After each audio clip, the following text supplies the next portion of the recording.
Это Мамадышский тракт, въезд в Казань. На этом участке дороги максимально разрешенная скорость теперь 80 км в час вместо 60, но только в летний период. Это уже 841 километр трассы М7 «Волга». Дорога от Казани в сторону Челнов. Раньше здесь было ограничение скорости 50 км в час. Теперь ехать можно быстрее на 20 километров. На трассе это 50 слишком, это мало. Там знак 50, там знак 50. Как бы везде время теряешь на этом.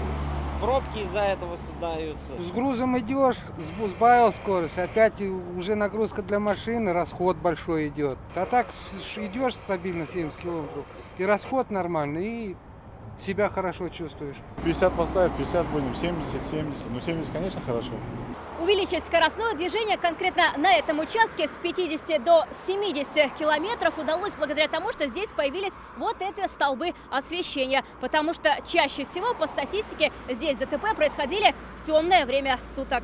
За последние 2 года скоростной режим увеличили на 33 участках дорог. Для этого нужно соблюдать несколько условий. Разделение потоков встречных направлений, освещение, минимальное количество перекрестков, пешеходных переходов и отсутствие аварийности. В текущем году, ввиду того, что по республике проводится большой объем инженерных мероприятий на дорогах, дороги становятся лучше, безопаснее.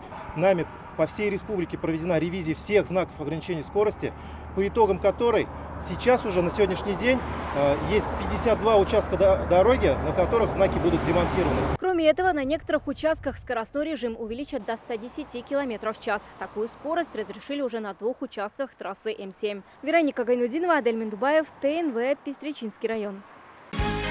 Закажи рекламу на ТНВ. Телефон в Казани 5 705 100.